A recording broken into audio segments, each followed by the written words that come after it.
What if I told you? Most of your decisions, big or small, are not really made by you.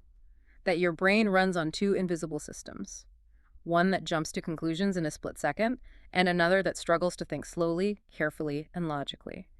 Nobel Prize-winning psychologist Daniel Kahneman reveals how these two minds inside us shape our choices, our beliefs, even our happiness, and how often they trick us. In today's episode, we dive into the groundbreaking book, Thinking Fast and Slow, a journey into the hidden forces that control how we think. Hello, everyone. Hi, all. Welcome to Book Podcast Zone. I'm Emma, your guide through today's deep dive. And I'm John, here to help us connect the dots and make sense of these profound ideas. Our mission today is to truly unpack Daniel Kahneman's groundbreaking work in Thinking Fast and Slow. This book isn't just, a fascinating read. It's a profound revelation about human cognition. Kahneman, a Nobel Prize winner, along with his revolutionary collaborator Amos Tversky, they fundamentally changed our understanding of decision-making way back in the 1970s. Their joint experiments really paved the way for an entirely new field, behavioral economics. That's spot on, yeah. They really set the stage for this epic exploration of human thought by showing that our minds actually operate on two distinct tracks. And understanding these two systems helps us comprehend why we sometimes make brilliant shortcuts, but also why we're prone to some pretty significant slip-ups. This is incredibly relevant for your life right now, seriously. The insights from this book can transform your everyday decisions, whether you're trying to figure out if you should, say, invest in volatile crypto markets in 2025, or simply navigating the constant barrage of misinformation on social platforms. Right. It's a powerful toolkit for thinking clearly in the modern world. Absolutely. Kahneman and Tversky's work exposed the inherent flaws in what we long assumed was rational thinking. This deep dive will guide you through those core concepts, providing practical takeaways and relatable real-world examples to illustrate just how pervasive these influences are in your daily life. Okay, let's truly dive into the drama of your inner world, because that's what Kahneman asks us to do. Imagine your brain as a bustling theater with two star performers vying for the spotlight. The first is System 1. Think of it as this quick-witted improviser, lightning fast and intuitive. It's the one that handles effortless tasks, like instantly spotting a friend's familiar face in a crowded U.S. shopping mall, Or that split-second reflexive reaction you have to a sudden brake light on an American highway. It's all about speed, automaticity, and seemingly effortless action. What's truly illuminating is how Daniel Kahneman, through his Nobel-winning research, masterfully unveils these two distinct characters that populate our minds. While System 1 is incredibly efficient and handles those snap judgments, it can also lead us astray. Right. Then you have System 2, which in stark contrast lumberingly takes the stage for the heavy lifting. This is the methodical, reflective part of your brain. That's the one that's solving a complex calculus problem for a college exam, or maybe meticulously planning a multi-state family vacation across the West Coast. You can almost feel the gears turning, right? That slow, deliberate effort. Precisely. System 2 requires conscious attention and a significant amount of mental energy. Kahneman points out that this makes it prone to, slacking off or disengaging, especially when the effort required is high. So it gets lazy. It does. Historically, these insights are rooted in the cognitive psychology boom of the late 20th century, building upon decades of experimental psychology that sought to understand the mechanisms of human thought. And bringing this into our current reality, in 2025, think about AI chatbots. Tools like those used by major U.S. tech companies for customer service or content generation. They brilliantly mimic System 1's intuition in their real-time responses. It's truly impressive how fast they generate answers sometimes. This brings up an important point, though. While that mimicry of intuition is powerful, it can sometimes lead to, hilarious or even harmful errors. Oh, For instance, an AI chatbot might confidently give incorrect legal advice, or maybe it might create a funny but ultimately nonsensical story. These instances serve as a critical reminder for us, the users, to engage our slower, wiser System 2 for verification and deeper thought when interacting with such technologies. Right. Don't just take the AI's first response as gospel. You need to check it. Exactly. Slow down and think. So, what's the core takeaway here? Understanding these inner characters helps you discern when it's safe to trust your gut reactions and when you absolutely need to pause and engage in deliberate, thoughtful consideration. This awareness is your first step to making better daily decisions. And that's the key actionable insight. Become more aware of which system is at play in your daily choices. It's the foundational shift, really. Like, subscribe, and share for more updates and continue to next. Okay, let's talk about the mental marathon of System 2. When it's active, Kahneman vividly describes it as running a marathon in your mind. He really explores the sheer mental sweat required for deep thinking.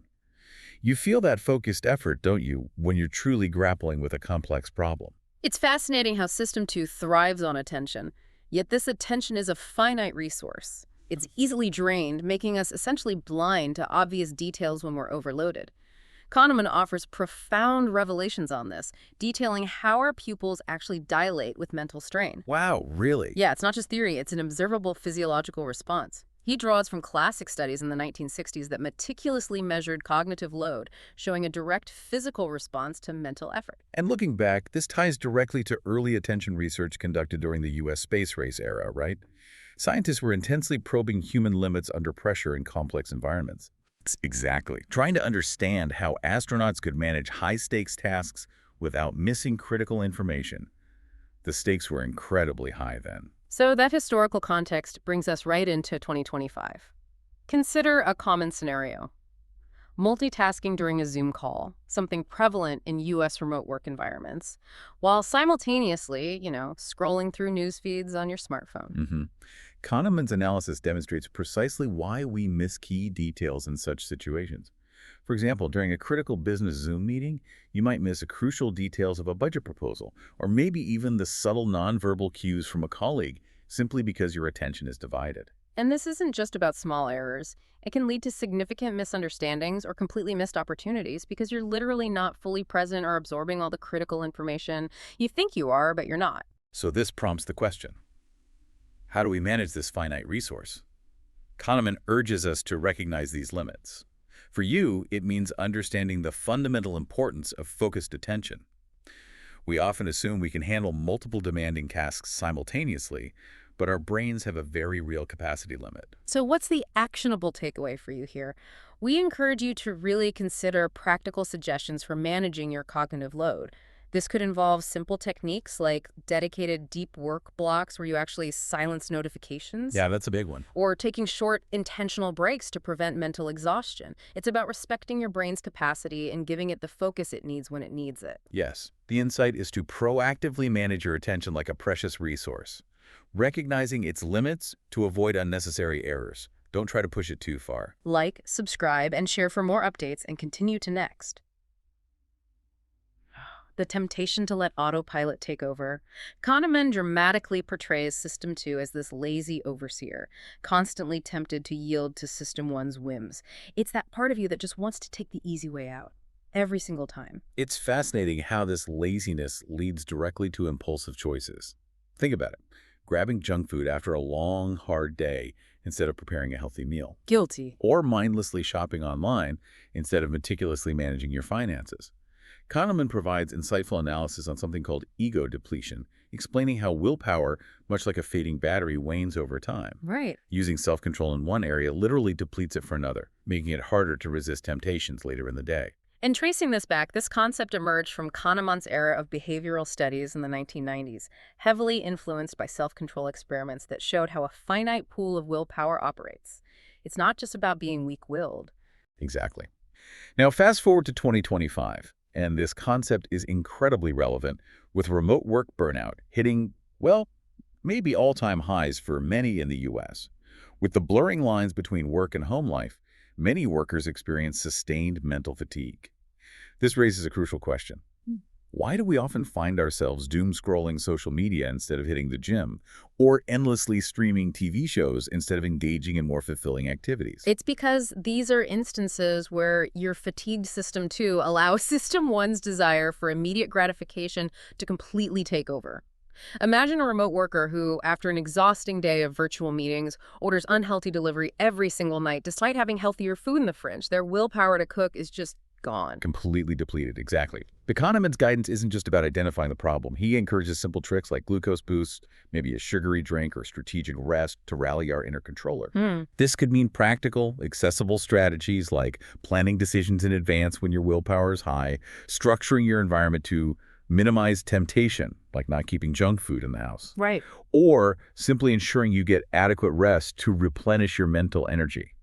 So, what's the core takeaway here? Understanding the science behind your own impulsive behaviors can arm you with strategies to counteract that lazy controller. It's about achieving better self-regulation and ultimately better goal achievement in your daily life. The key insight is to recognize your willpower as a finite resource Right. and proactively manage it, rather than letting it run dry and then wondering why you made that impulsive choice. Like, subscribe, and share for more updates and continue to next.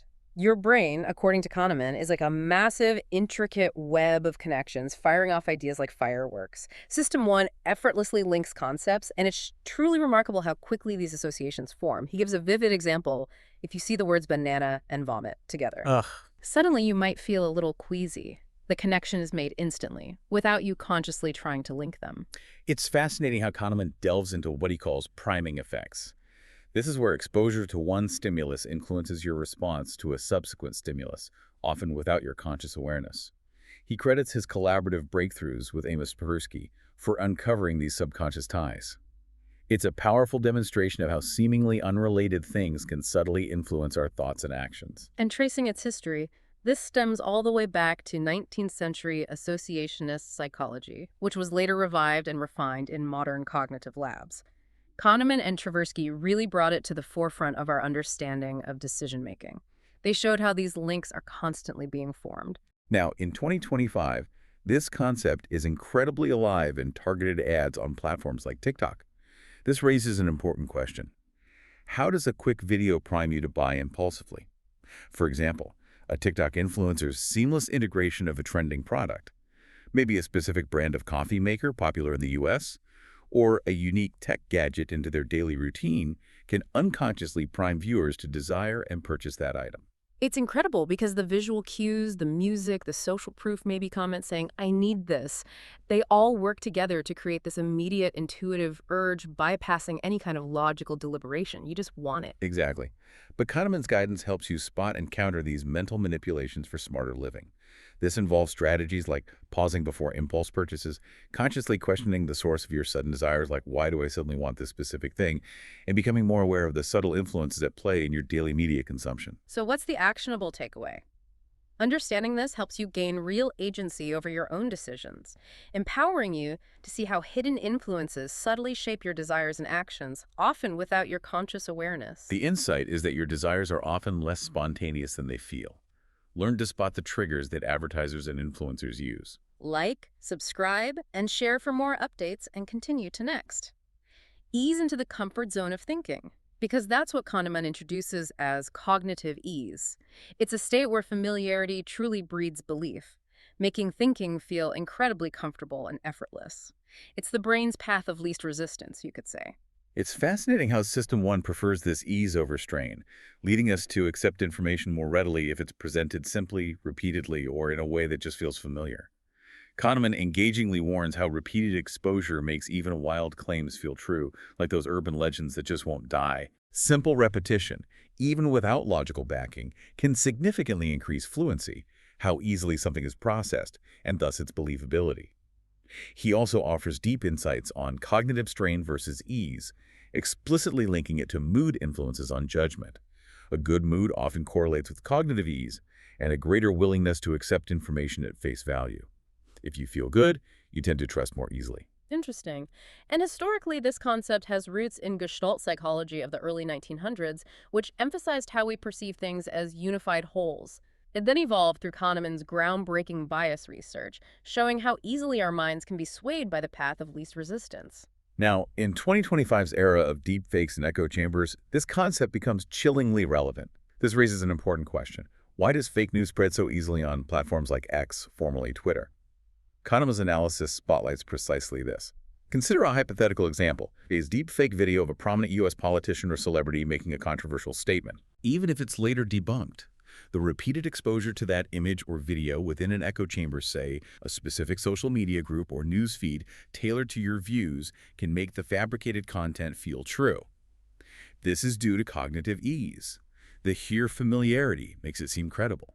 It's incredible how the sheer familiarity of seeing it, even if you intellectually know it might be fake, can embed it in your mind, influencing public opinion and trust. Exactly. But Kahneman's work also inspires listeners to seek clarity. He suggests techniques like using bold fonts or even rhyming truths to increase cognitive strain for the reader, which can ironically lead to better discernment because it forces System 2 to engage. Huh. So making it slightly harder to read makes you think more. Potentially, yes. More broadly, actively increasing cognitive strain, forcing oneself to critically evaluate a source, looking for disconfirming evidence, verifying facts can directly counteract the pull of cognitive ease. This leads to more informed judgments and helps prevent the insidious spread of misinformation. So what's the actionable takeaway here? This knowledge empowers you to navigate the complex information landscape of 2025, truly discerning truth from falsehood, and avoiding the traps of echo chambers that try to make you believe what's easiest. The insight is that believing the easiest information isn't always the safest. Sometimes effortful skepticism is your best defense against manipulation. Like, subscribe, and share for more updates, and continue to next. Surprises jolt us like a plot twist in a thriller. That's how Kahneman describes it.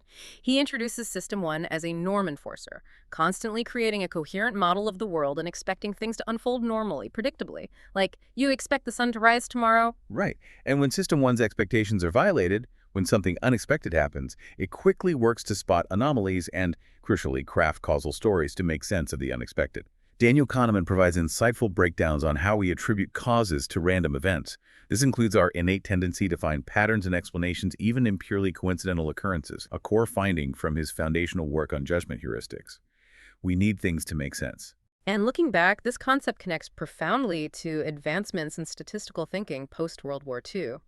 Statisticians began to challenge our intuitive, often flawed, causal explanations, showing how much of what we perceive as cause and effect might simply be random variation or coincidence. Now, in 2025, amid climate anomalies and stock market swings, Kahneman's lessons are particularly relevant. This raises an important question. Why do we so quickly blame curses for coincidences or jump to simplistic causes for complex events? Yeah. Consider specific U.S.-based examples. After a series of unusually severe weather events in a particular region, say an unexpected cold snap in Florida or prolonged drought in California, people might quickly blame a curse for these coincidences or attribute complex climate phenomena to a single, easily identifiable cause rather than understanding the multifaceted nature of the issue. Or similarly, after a few consecutive bad trading days, an individual investor might blame a cursed stock, even though market fluctuations are inherently random and complex. It's that urge to find a simple story, a single villain, even where there isn't one. Precisely. But Kahneman's insights empower listeners to embrace uncertainty and avoid these knee-jerk reactions. This means resisting the urge to immediately assign blame or causality to complex or random events, fostering a more nuanced and realistic understanding of the world around us. It's about accepting that sometimes things just happen, and there isn't a single simple cause we can point to. So what's the actionable takeaway? Question those quick explanations, especially when things go wrong or seem surprising, and embrace the complexity of reality, even when it's uncomfortable or unsatisfying. The insight is that your brain is a master storyteller, even when there's no story to tell. Cultivate a healthy skepticism toward easy explanations for complex events. Sometimes it's complicated is the right answer. Like, subscribe, and share for more updates, and continue to next. Leap before you look. That's System 1 in action, according to Kahneman. He dramatically illustrates this tendency, describing it as efficient, yes, but ultimately error-prone. It's the brain's way of cutting corners to get to an answer fast, maybe too fast. System 1 operates on incredibly limited information, quickly constructing the most coherent story possible based on whatever is immediately available, which, while swift, often leads to inaccurate conclusions. Kahneman brilliantly uncovers major biases that arise from this tendency. One is confirmation bias. Oh, yeah, that's a big one. Where we actively cherry-pick facts to fit our existing views. We seek out information that supports what we already believe and conveniently ignore or dismiss anything that contradicts it. And then there's the infamous WISIOT trap, what you see is all there is. Kahneman's decades of research truly gave us these eye-openers.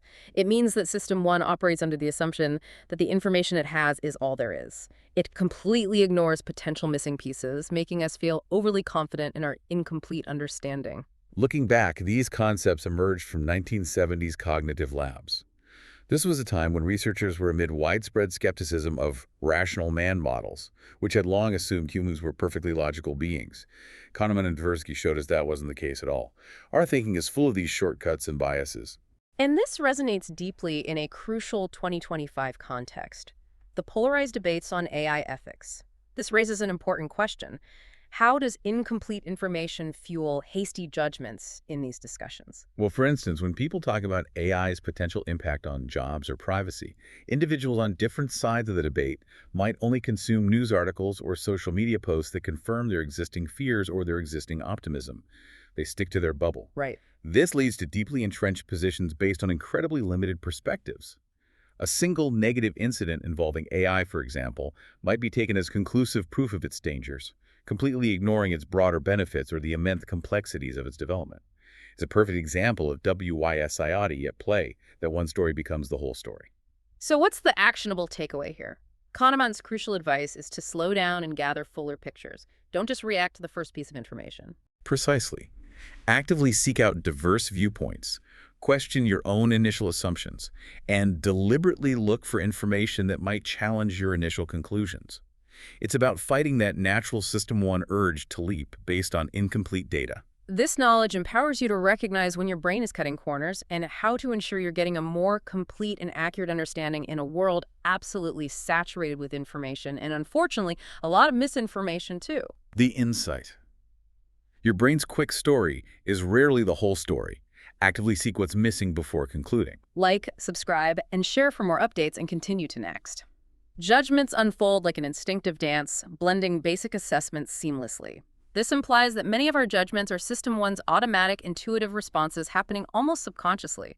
We don't even realize they're occurring half the time. Right. System 1 constantly performs these routine assessments without effort, such as perceiving distances, evaluating trustworthiness from a face, or making basic predictions about what happens next. Kahneman also engagingly explores the concept of intensity matching across scales.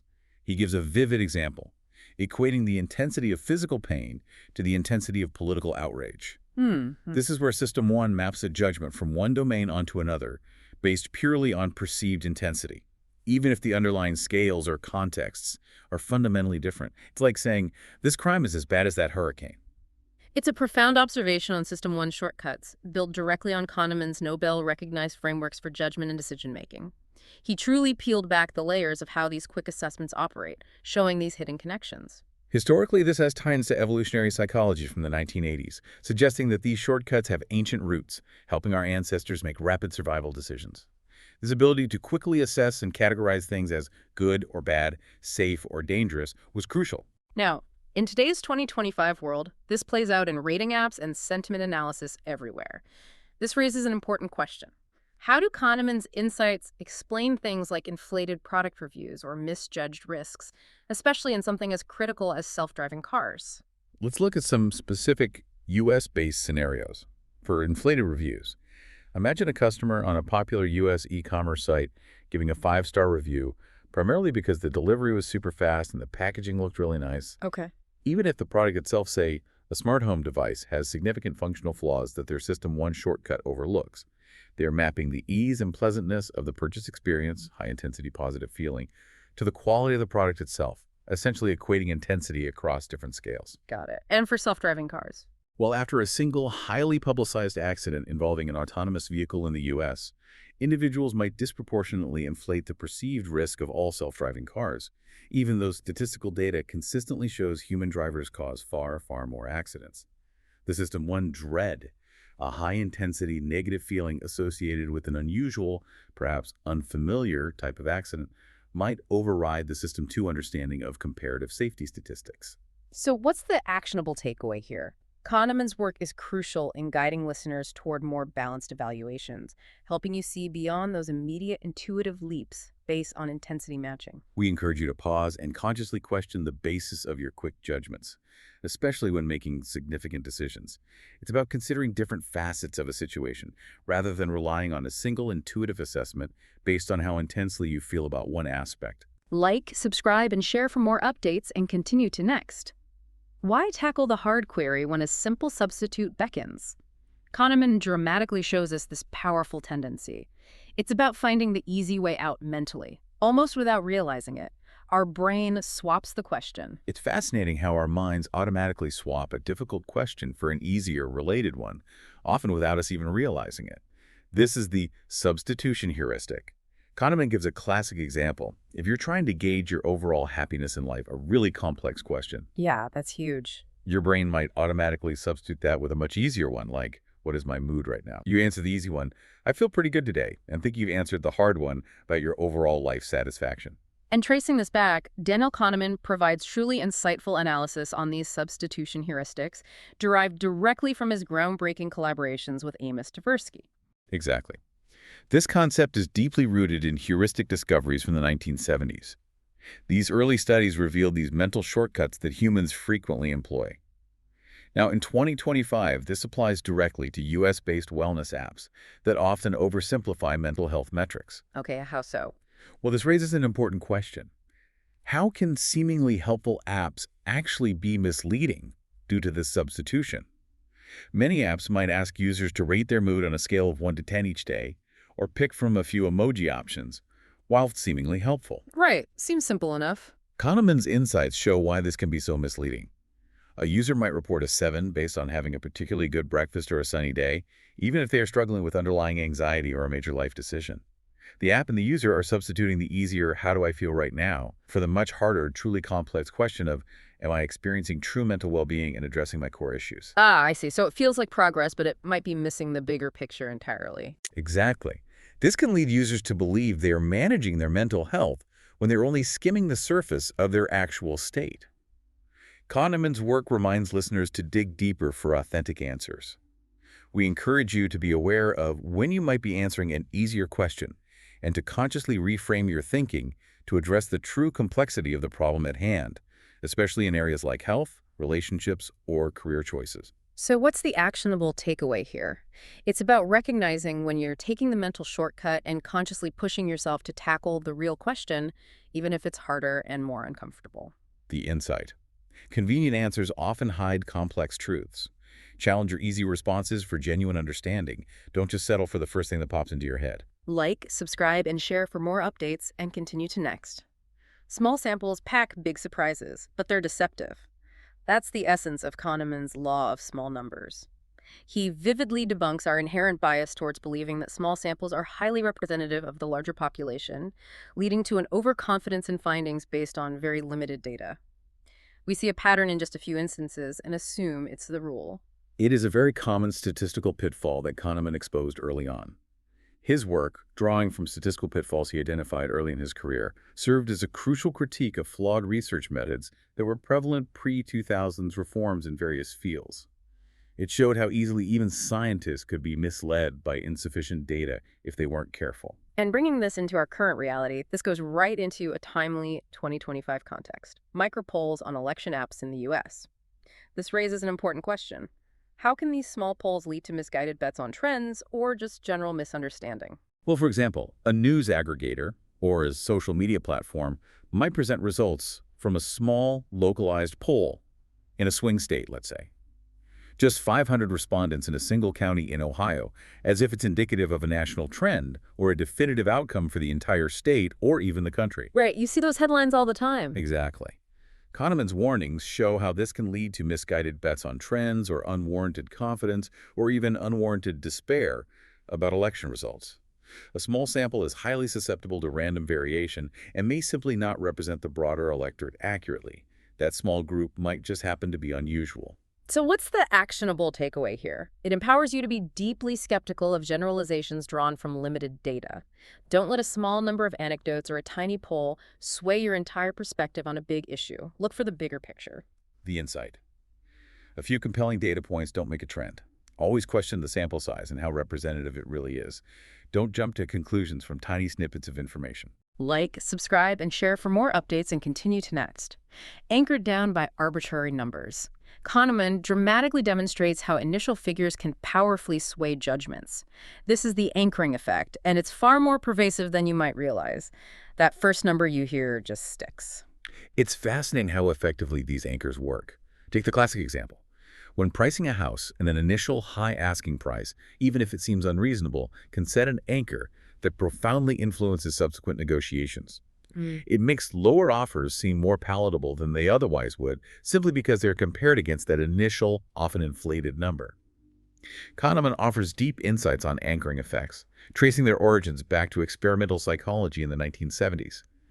These experiments showed that anchors can be completely irrelevant to the actual value, like spinning a wheel of fortune before estimating something, yet still exert a powerful unconscious influence on our estimations. And bringing this into our current reality, this is incredibly relevant today in 2025, especially in e-commerce negotiations via AI bots in the US. This raises an important question.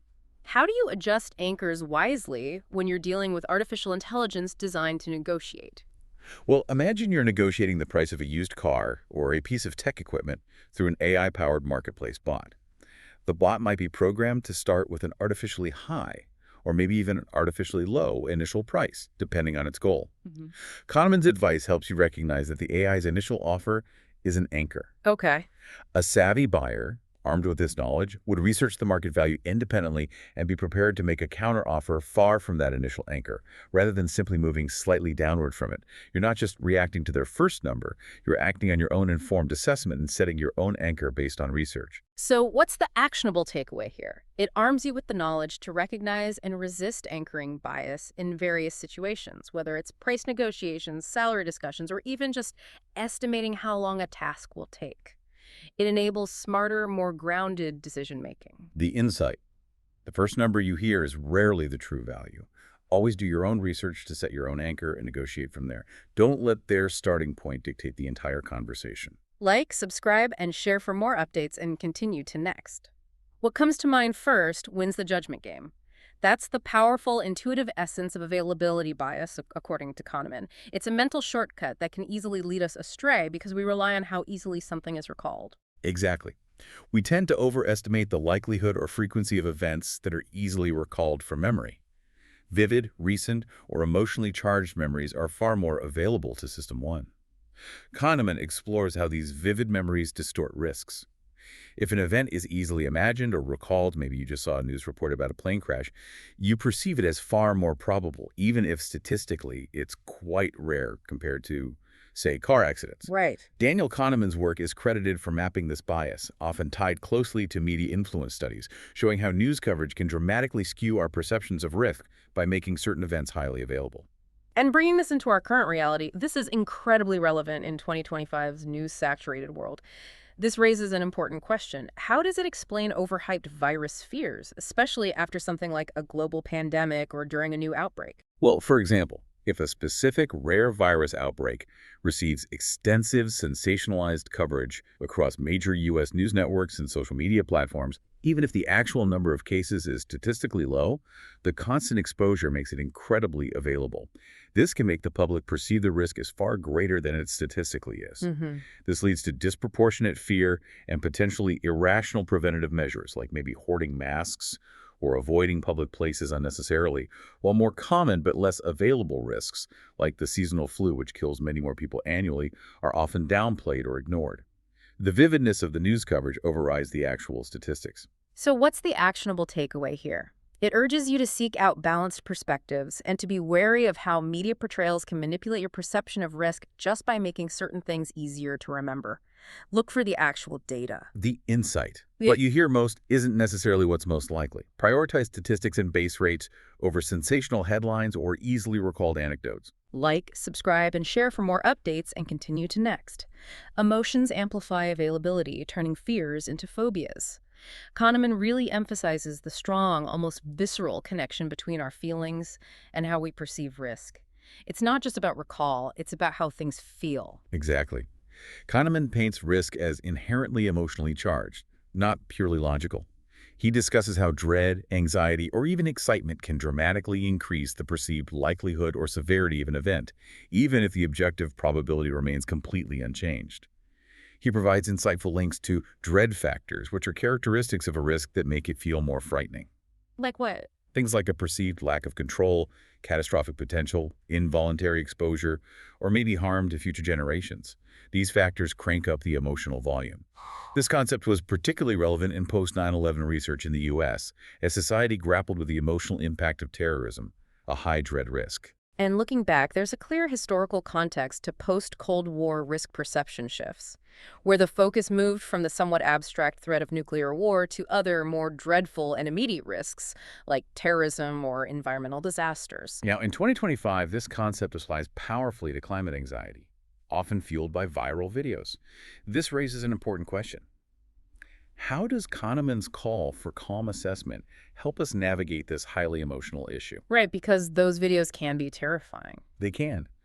Illustrate with an example. Emotionally charged viral videos of extreme weather events, perhaps devastating wildfires in California, or unprecedented floods in the Midwest, or graphic depictions of environmental degradation can trigger intense dread and amplify climate anxiety among viewers in the U.S. And while the underlying climate science is absolutely valid, the sheer emotional impact of such vivid, dreadful content can lead to a sense of overwhelming fear that actually hinders rational assessment or productive, practical action. It makes you feel paralyzed, not empowered.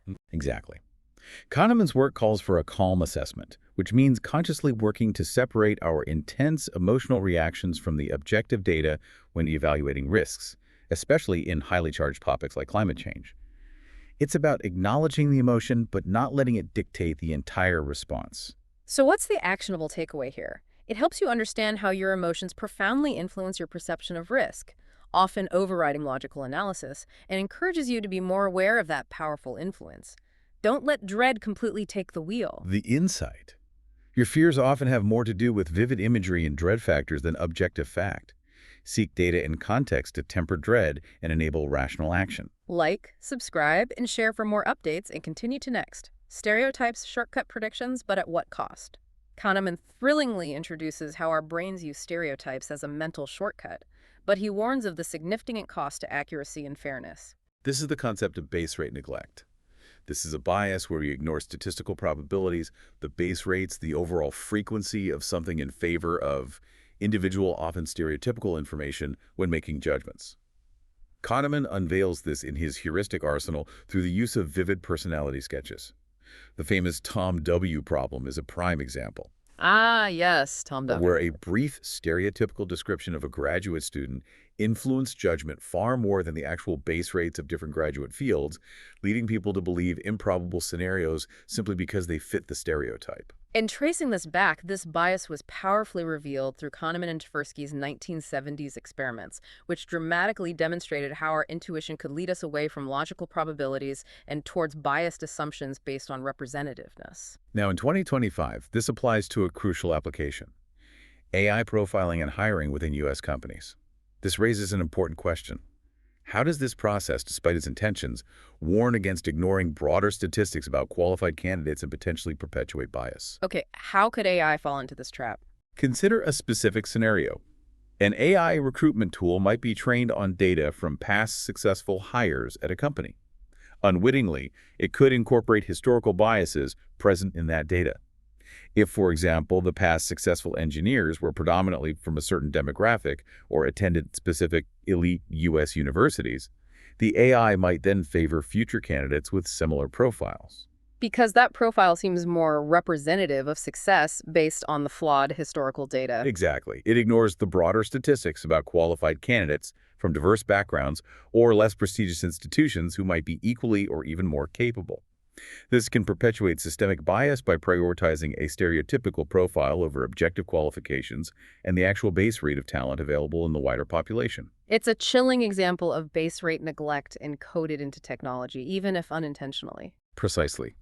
Kahneman's insights encourage you to take a more data-driven and impartial approach to judgment, especially in critical areas like evaluation and opportunity. It's about looking beyond the convenient stereotype and focusing on objective facts and broader probabilities. Consider the base rates. So what's the actionable takeaway here? It helps you recognize how readily your mind and even algorithms trained by humans can fall into the trap of stereotyping and neglecting crucial statistical information. Be mindful of this in your own judgments. The insight. Stereotypes are efficient but blind. Always consider the true statistical probabilities of individuals, not just how well they fit a preconceived category. Look at the base rate first. Like, subscribe, and share for more updates, and continue to next. More details, less likely. Kahneman dramatically flipped logic on its head with the conjunction fallacy, showing that adding more specific details to a description can actually make a less probable event seem more probable. It's utterly counterintuitive, but very real. Our intuitive system one often finds a more detailed, plausible-sounding narrative far more compelling than a simpler, statistically more likely one. This holds true even if the detailed narrative is logically a subset of a broader category, and therefore inherently less probable. Think about it. The probability of A and B happening can never be greater than the probability of just A happening. Right, mathematically. But psychologically, it feels different. Kahneman shares profound examples, like the classic Linda the feminist bank teller problem, which famously illustrates this fallacy. People found it more probable that Linda was both a bank teller and active in the feminist movement than just a bank teller, simply because the description made her seem like a feminist. He credits this as a co-discovery with Tversky, highlighting their collaborative genius. And tracing its historical significance, it directly challenged probability theory in academia by showing how human intuition so often deviates from strict logical probability. It exposed a fundamental flaw in how we reason about combined events. Now, in 2025, this concept directly critiques elaborate scam stories that seem plausible. This raises an important question. How does this fallacy make you more susceptible to fraud by making detailed lies seem convincing? Yeah, how's that work? Consider a specific US-based example: a sophisticated email phishing scam or an online investment fraud. Instead of a simple, straightforward request for money, these scams construct incredibly elaborate narratives. They might involve a distant relative needing money for an urgent medical emergency abroad, or perhaps a Nigerian prince scenario with intricate details about bank transfers, legal documents, and specific officials. All these details make it seem specific and real. Even though the overall scenario is highly improbable, the sheer wealth of seemingly plausible details makes the specific, conjunctive, and thus less likely story seem more convincing than the simpler, more probable explanation, which is, this is just a scam. The details make it feel credible, even though each added detail actually makes it less probable. Precisely. But Kahneman's insights help you recognize how your intuition can be swayed by compelling but statistically improbable narratives. We encourage you to focus on logical probability and base rates, rather than being drawn in by an excess of vivid but ultimately misleading detail, especially when evaluating risks or suspicious claims. Ask yourself, what's the simplest, broadest explanation here? So what's the actionable takeaway here? It's about being a smarter, more critical thinker, especially when a story seems too good or too detailed to be true. Don't let plausibility fool you about probability. The insight: don't confuse detail with truth. The simpler, broader explanation is usually more probable. Strip away the details and look at the core likelihood. Like, subscribe, and share for more updates, and continue to next. Stories beat stats every time. Kahneman engagingly states this core truth, and it's a powerful lesson in human persuasion and how we make sense of the world. Our brains are simply wired for narrative, for cause and effect. Causal narratives, even purely anecdotal ones, exert a powerful influence over our thinking, often overriding compelling statistical data.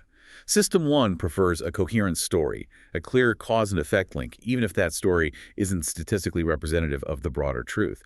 Daniel Kahneman analyzes this bias extensively from his judgment studies, providing clear evidence of our preference for narrative over abstract data. We connect more with individual stories. And bringing this into our current reality in today's data-driven 2025, this explains why we so often ignore polls for compelling anecdotes in politics, for example. This raises an important question. Why does a single story often feel more real and persuasive than a mountain of data? Well, consider a US-based example. During a political campaign, a candidate might present an emotionally resonant anecdote about a single family, say, a small business owner in rural Pennsylvania who struggled due to specific regulations, or perhaps a family in Arizona benefiting from a particular policy. You hear those stories constantly in campaign ads. Exactly. Even if national economic statistics or broad polling data suggest a different overall trend for millions of people, that single emotionally resonant story about one family can hold more persuasive power for voters and decision-makers than the abstract numbers. This is because our brains are wired for narrative. The individual's experience feels more vivid, more concrete, and more memorable than cold, hard statistics about averages or trends. Oh, what's the actionable takeaway here? It helps you understand the powerful pull of narrative and how it can lead you and others to overlook objective data. It's not just about what's true statistically, but what feels true emotionally through a story. We encourage a balanced approach, urging you to seek out and critically evaluate both compelling stories and comprehensive statistics when forming opinions or making decisions. Don't let a good story completely overshadow the data, but also don't dismiss the human element the stories reveal. Find the balance. Like, subscribe, and share for more updates, and continue to next. Peaks and troughs even out don't overreact. Kahneman vividly explains regression to the mean, a powerful statistical phenomenon that can easily be misinterpreted as cause and effect, leading to superstitious beliefs or flawed strategies. Regression to the mean is the statistical tendency for extreme scores or performances, either unusually high or unusually low, to be followed by scores or performances that are closer to the person's or situation's average. This is simply a natural consequence of random variation combined with underlying stability. Kahneman discusses how this concept effectively debunks many common punishment myths. How so? For example, a coach might scold an athlete after a particularly bad performance, and then the athlete's performance improves in the next game. The coach might attribute the improvement to the scolding. See, yelling works, but often it's simply regression to the mean. The athlete had an unusually bad day and was statistically likely to perform closer to their average the next time, regardless of the scolding. So the punishment gets credit for something that would have happened anyway. Precisely. Or the reverse, praising someone for an exceptionally great performance, and then they do slightly worse next time. It's not because the praise made them complacent. It's often just a regression from an unusually high peak. And looking back, Kahneman provides insights from historical stats, like Francis Galton's 19th century work, which first observed this phenomenon in genetics, tall parents tending to have children closer to average height.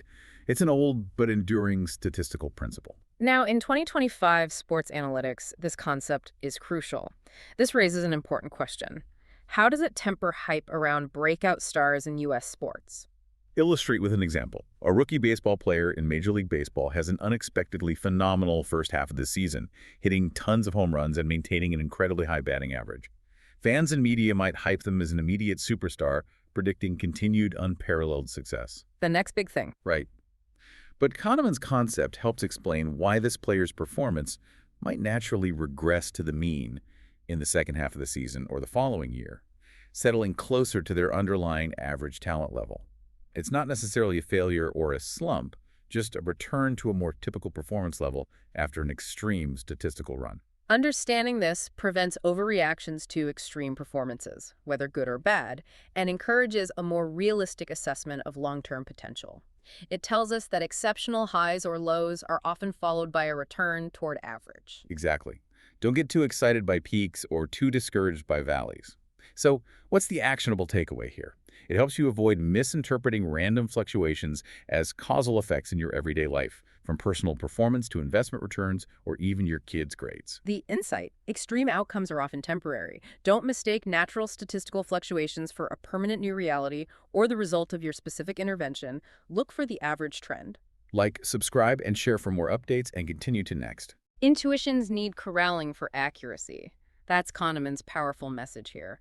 While intuition is fast and often useful, it frequently generates overly confident predictions that need a bit of a reality check. Right. Our System 1 often generates overly confident predictions based on very limited information or strong feelings, leading to systematic errors. Kahneman offers concrete strategies to adjust these intuitive predictions, making them more realistic and accurate.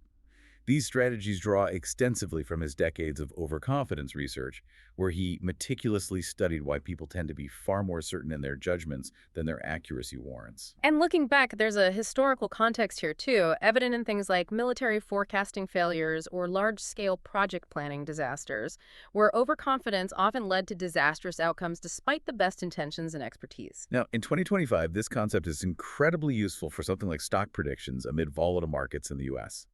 This raises an important question. How do you temper intuitive optimism or pessimism in such an unpredictable environment? Yeah, how do you fight that gut feeling? Illustrate how an individual investor, perhaps after a few successful stock picks, might intuitively predict continued outperformance for a particular company based on recent positive news or just a strong hunch. Or conversely, panic after a few bad days. Kahneman's strategies would encourage them to temper this intuitive optimism or pessimism. So instead of just going with the feeling, They should consciously consider the base rate of stock market returns, how stocks perform on average, the overall volatility of the market, and the inherent unpredictability of individual stock movements. You rely less on the confident feeling and more on the statistical context. Okay. This involves deliberately anchoring predictions to statistical averages or conservative estimates, and then adjusting only based on specific, reliable, and truly predictive information, not just vague intuition. It's about combining your intuition with systematic correction. So what's the actionable takeaway here? It provides practical ways for you to make more accurate forecasts in your own life, from personal projects to financial decisions, by grounding your intuition in statistical reality. The insight.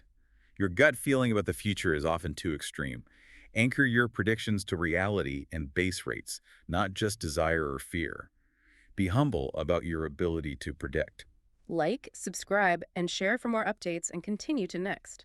Narratives make sense of chaos, but it's an illusion. Kahneman dramatically warns against the illusion of understanding, a powerful bias that distorts our perception of the past, making us think we understood things better than we actually did. This is hindsight bias. The tendency, after an event has occurred, to see it as having been perfectly predictable or even inevitable, even if it was highly uncertain beforehand. We reconstruct the past to fit the outcome. This creates a false sense of understanding and control over complex situations, making us believe we always knew it all along. Right, I totally saw that coming. Exactly. Daniel Kahneman exposes this bias through various examples, particularly from business case studies, where failed ventures retrospectively appear to have had obvious flaws that were supposedly clear from the beginning, even though nobody saw them at the time. And bringing this into our current reality, this applies powerfully to the ongoing startup boom in the US in 2025. This raises an important question. How does this bias critique the narratives of inevitable success stories we hear about? We'll illustrate with a scenario. After a U.S. tech startup, perhaps a new AI software company or a sustainable energy firm achieves massive success and becomes a unicorn valued at over $1 billion, people often retroactively construct narratives, making its success seem inevitable. You read those stories all the time. They will point to specific decisions or market conditions as clear indicators of future triumph, completely ignoring the numerous risks, the near failures, the pivotal moments of sheer luck, and, critically, the countless other similar startups that failed along the way using similar strategies. This obscures the true uncertainty that existed at the time and fosters a misleading sense of predictability, making it seem like success was always guaranteed if you just followed the right steps. Exactly. Kahneman helps you recognize how your minds create coherent but often deeply misleading stories about the past. We encourage a more realistic view of uncertainty and to actively resist the urge to believe that past events were perfectly foreseeable. Success often involves a lot more luck and randomness than the stories admit. So what's the actionable takeaway here? It's about being honest with yourself and skeptical of narratives, about the true randomness and complexity of past events, rather than rewriting history to fit a neat, predictable story. The insight. Success isn't always a logical progression written in the stars. Recognize the crucial role of luck and complexity when evaluating past outcomes, both successes and failures. Like, subscribe, and share for more updates and continue to next. Confidence doesn't equal accuracy. Kahneman engagingly debunks this common misconception, showing us that even the strongest convictions, especially from experts, can be wildly off the mark. Feeling sure doesn't make you right. This is the illusion of validity. The tendency for people, especially experts, to believe that their intuitive judgments are highly accurate, even when objective evidence strongly suggests otherwise. Their confidence in their own skill remains high despite poor predictive performance. This often manifests as expert overconfidence. Kahneman shares powerful insights from areas like stock-picking failures, where even experienced financial professionals with high confidence often fail to outperform random chance or simple market indices over the long run. Their confidence persists even when the feedback says otherwise. And looking back, there's a historical parallel in things like the Vietnam War planning errors, where highly confident military and political strategists made decisions based on deeply flawed assessments, tragically assuming their confidence somehow guaranteed correctness. Now, let's bring this to a cutting-edge 2025 context, AI forecasts. This raises an important question. How does Kahneman's work question unshakable predictions even when they come from advanced systems? Right, because AI seems so objective. Illustrate with an example. A major U.S. financial institution might develop an advanced AI model to predict market trends or individual stock performance. The AI, or perhaps the human experts interpreting its complex output, might produce highly confident predictions, maybe with precise probabilities. However, Kahneman's work questions unshakable predictions from any source, human or machine. Despite the sophistication of the AI, unforeseen events, perhaps a sudden geopolitical crisis, a natural disaster, an unexpected policy change, a black swan event, can render even the most confident forecasts inaccurate. Exactly. This highlights that confidence, even when backed by complex algorithms and vast data, does not guarantee correctness, especially in complex dynamic systems like markets or politics. We stress that strong conviction is simply not a reliable indicator of correctness and encourage a healthy skepticism towards overly certain predictions, regardless of who or what is making them. Look for the track record, not just the confidence level. So, what's the actionable takeaway here? It empowers you to critically question the confidence of experts and your own certainty. And remember that humility in prediction is often the wisest path, especially when dealing with the future. The insight. High confidence can be a red flag, not a guarantee. Question certainty, especially when the future is inherently uncertain and complex systems are involved. Like, subscribe, and share for more updates and continue to next. Algorithms outshine hunches. Kahneman thrillingly proposes this provocative idea, arguing that simple statistical formulas often outperform complex expert intuition in many, many domains where predictions are needed. Yes, this is Kahneman's strong advocacy for the often superior predictive power of simple statistical formulas or algorithms over complex subjective expert intuition. He explains that formulas are consistent and immune to the biases, inconsistencies, mood swings, and emotional fluctuations that constantly plague human judgment. He credits Paul Meehl's groundbreaking 1950s findings, Neil, right. which compellingly demonstrated that even basic statistical prediction models often outperform the judgments of experienced clinicians in diagnosing patients. It was a shocking finding at the time. And looking back, Kahneman's analysis builds directly on Meehl's work, consistently demonstrating the enduring reliability and often surprising accuracy of data-driven, rule-based approaches over subjective human judgment across a wide range of fields. Now let's apply this to a significant area in 2025.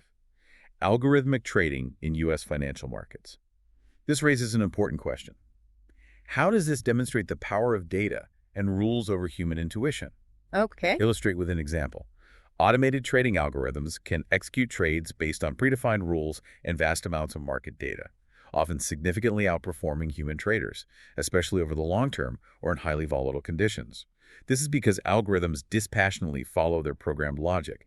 They don't get scared during a market crash or greedy during a bubble. They don't succumb to those emotional biases like fear or greed or the illusion of validity or overconfidence that affects human intuition during market volatility. Exactly. It's a clear example of how such systematic, rule-based approaches minimize human error and lead to more consistent, often more accurate outcomes than even the most seasoned human trader relying on their gut feeling or expert judgment.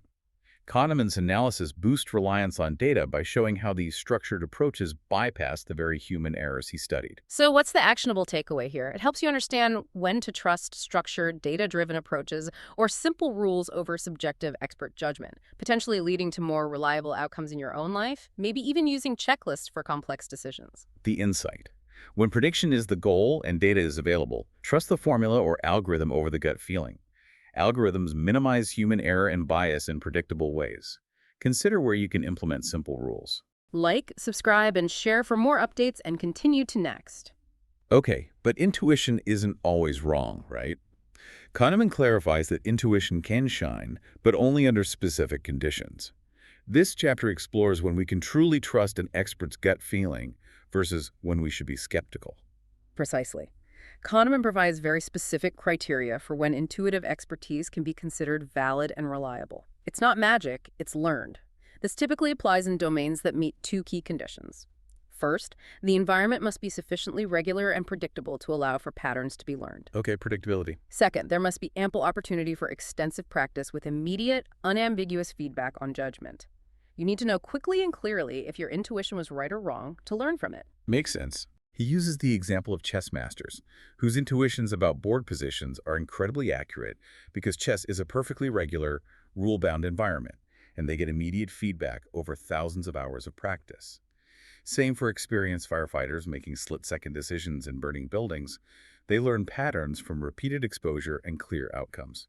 And looking back, this ties into broader skill acquisition research that highlights the precise conditions necessary for true expertise to develop, showing that not all experience leads to valid intuition. Just being experienced isn't enough if the feedback is poor or the environment is chaotic. Now let's apply this to a nuanced area in 2025. Medicine with AI aids in the US. This raises an important question. How does Kahneman's framework help us decide when to trust the doctor's intuition versus, say, an AI diagnostic tool? Yeah, that's a tricky one. Illustrate with an example. While AI is increasingly assisting U.S. doctors with diagnostics, like identifying patterns in medical images or suggesting treatment protocols based on data, areas where patterns are key, a seasoned physician's intuition remains absolutely crucial for other aspects. Things like complex patient interactions, interpreting subtle symptoms, perhaps a patient's vague description of pain that doesn't fit a standard pattern, or navigating complex ethical dilemmas where no clear algorithm exists. So, in areas where doctors have extensive experience and receive clear, consistent feedback, like diagnosing common ailments or performing routine procedures, their intuition is often incredibly reliable because those conditions for expertise are met. Precisely. Kahneman's framework guides trusting pros by showing that in highly predictable subdomains with good feedback, their learned intuition is valuable. But in dynamic, less predictable fields or areas with noisy feedback, like long-term stock picking, AI or formulas might fill gaps, or we should be more skeptical of confident intuition. So, what's the actionable takeaway here? It helps you distinguish reliable, earned intuition from mere overconfidence based on shaky foundations, enabling you to identify true expertise in various fields. The insight. True expert intuition is forged in predictable environments with clear feedback. Apply a discerning eye to claims of intuition in complex, changing fields with poor feedback loops. Ask about the conditions under which the intuition was developed. Like, subscribe, and share for more updates, and continue to next. Step outside for perspective.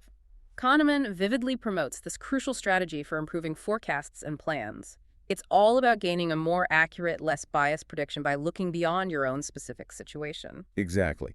Kahneman's emphasis is on taking an outside view. This means consciously considering the base rate or the outcomes of similar projects or endeavors undertaken by others, rather than relying solely on what he calls the inside view. Which is, The inside view focuses only on the specifics of one's own unique project, its features, the team's skills, the perceived challenges and strengths, while ignoring what typically happens in similar situations. He discusses how relying solely on the inside view leads directly to the planning fallacy. right, the planning fallacy, where we always think this time will be different. Yes, where individuals and organizations consistently underestimate the time, costs, and resources required to complete tasks, even when they have direct prior experience of similar projects running way over schedule and budget. We focus on our optimistic plan and ignore the statistical reality of past failures. And looking back, Kahneman's insights draw directly from numerous examples of this planning fallacy, highlighting its pervasive nature across industries, government projects, and even personal plans. Now let's consider a practical 2025 scenario, using project management tools in the U.S. This raises an important question. How does adopting the outside view help prevent delays in real-world projects? Maybe using data from these tools. Okay, how would that work? Illustrate with an example. A software development team in San Francisco is estimating the time needed to build a complex new feature. Their inside view, based purely on their team's perceived skills, the current task breakdown, and maybe wishful thinking, might optimistically predict 3 weeks. Sounds familiar. However, if they consciously take an outside view, perhaps by consulting project management software data, which shows that similar features developed by other teams or even their own past projects, typically take 6 weeks on average due to unforeseen complications, testing, and integration issues, that base rate provides a far more realistic estimate. It grounds the optimism in reality. Precisely. Kahneman's advice helps teams leverage such data or even just ask experienced colleagues about similar past projects to prevent delays by incorporating statistical realities rather than just relying on optimistic internal assessments. We encourage a disciplined approach to forecasting by always asking, what happened when others tried to do something like this before? So what's the actionable takeaway here? It empowers you to overcome optimism bias in your personal and professional planning by consciously considering statistical averages and historical data from similar cases. Don't assume you're the exception. The insight. Your project isn't as unique as you think, especially in its potential for delays and cost overruns. Benchmark against similar efforts, take the outside view, to be truly realistic in your planning. Like, subscribe, and share for more updates and continue to next. Optimism fuels risks, but biases crash it. Kahneman brilliantly analyzes this complex relationship at the heart of entrepreneurship and innovation, showing how a healthy dose of optimism is essential, but also fraught with cognitive traps. Yes, Kahneman acknowledges optimism's vital role. It encourages individuals to take risks, innovate, and pursue new ventures that a purely rational assessment might deem too unlikely to succeed. It's the fuel for progress. However, he warns that this very optimism often comes bundled with a significant dose of overconfidence, the planning fallacy, and neglect of competitor actions biases that can lead to profound misjudgment and ultimately high rates of failure. Mm-hmm. Daniel Kahneman's work, particularly in founding behavioral economics, fundamentally changed traditional economic theories by demonstrating that economic actors are not always perfectly rational calculators of self-interest. Optimism and other biases play a huge role. And looking back, this directly challenges traditional economic models that assumed individuals would always act purely on rational calculations of risk and reward. It introduced psychology into economics. Now let's apply this to a prominent aspect of 2025 in the U.S., the gig economy. This raises an important question. How does Kahneman's analysis explain the motivations and potential pitfalls behind these bold ventures into independent work? Yeah, why do so many people jump into it? Illustrate with an example. The explosion of independent contractors and gig workers like rideshare drivers, freelance designers, delivery service providers often stems from an optimistic assessment of the benefits. Flexible work hours, potentially high earnings, being your own boss, personal autonomy. You dream, right? Right. But individuals might overestimate their chances of success and significantly underestimate the very real risks and downsides, such as income instability, lack of benefits like health insurance or retirement plans, intense competition, or unexpected expenses. Kahneman's analysis helps explain these bold ventures.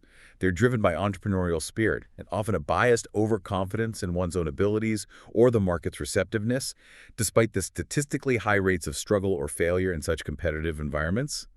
The optimistic bias is strong. So what's the actionable takeaway here? It helps you understand the dual nature of optimism, its incredible power as a driving force for innovation and personal initiative, but also its potential as a source of costly errors if not tempered with realism. We encourage a balanced perspective for aspiring entrepreneurs and those in uncertain careers. Embrace the optimism that drives you forward, but mitigate its inherent risks with realistic planning, seeking out objective feedback, considering the outside view, and having contingency plans. Don't let optimism become delusion. Like, subscribe, and share for more updates and continue to next. Utility isn't just money, emotions matter. Kahneman dramatically highlights this major challenge to traditional economics, showing that our choices are far more nuanced than simple monetary value calculations would suggest.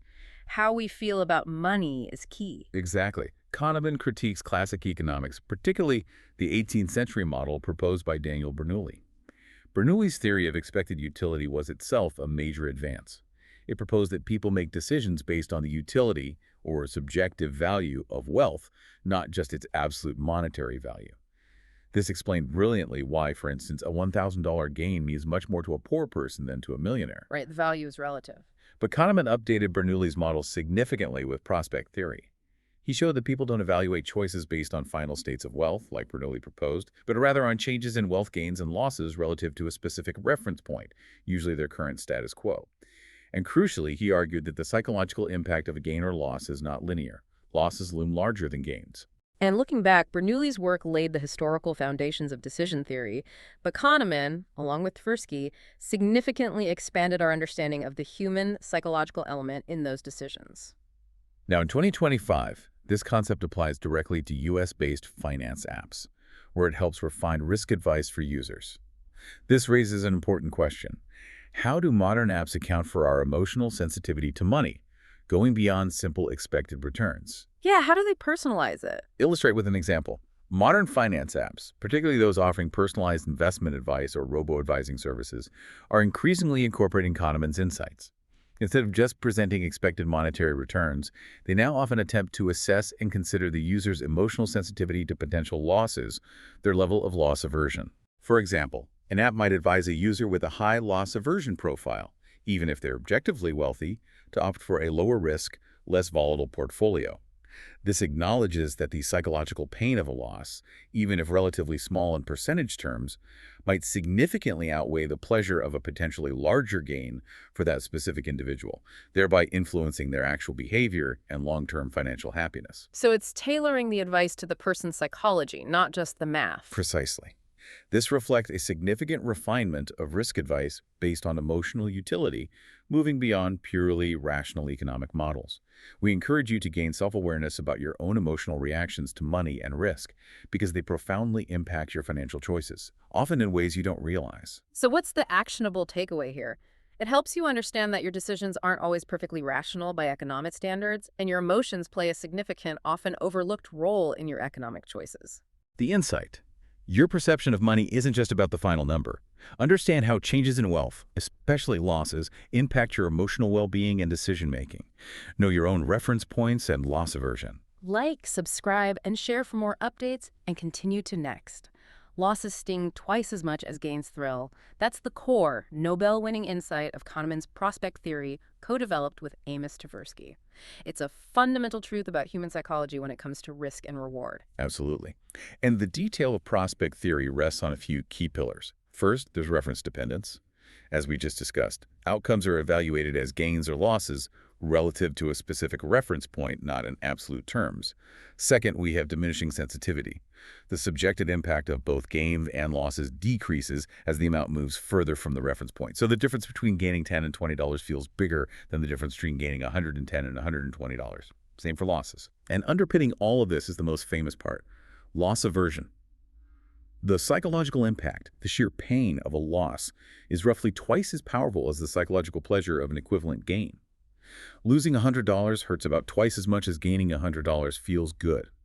Kahneman provides insightful value functions, these S-shaped curves, as conceptual tools for understanding these dynamics, visually showing how gains and losses are experienced differently on a psychological level. And looking back, this theory fundamentally changed how we understand human decision-making under risk, moving far beyond the idea of purely rational actors maximizing expected value.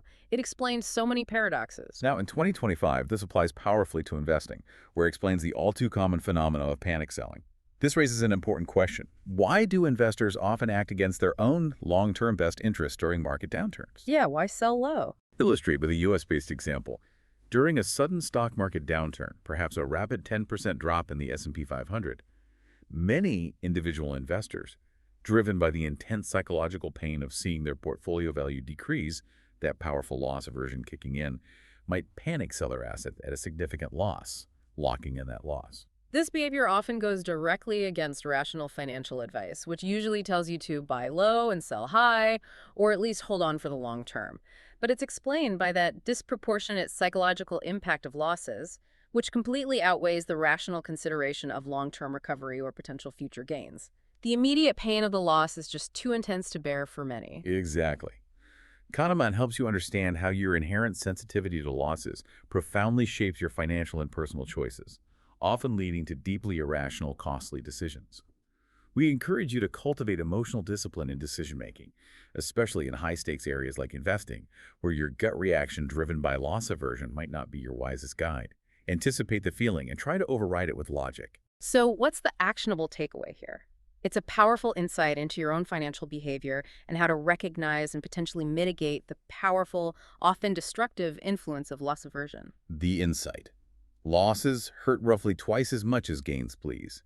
Anticipate this powerful bias to avoid irrational decisions like panic selling or holding on to losing investments too long. Know that the pain is disproportionate. Like, subscribe, and share for more updates, and continue to next. We overvalue our stuff. Kahneman engagingly introduces the endowment effect, a fascinating bias where we ascribe more value to something merely because we own it. It's as if ownership itself magically sprinkles value dust on things. It really feels like that sometimes. The perceived value of an item increases dramatically once it's in your possession, compared to what you would be willing to pay for it if you didn't own it. Kahneman's famous mug experiments are a classic example. Participants who were given a university mug valued it significantly higher, often twice as much when asked to sell it, than another group who were asked how much they would pay to acquire the exact same mug. Ownership created instant value.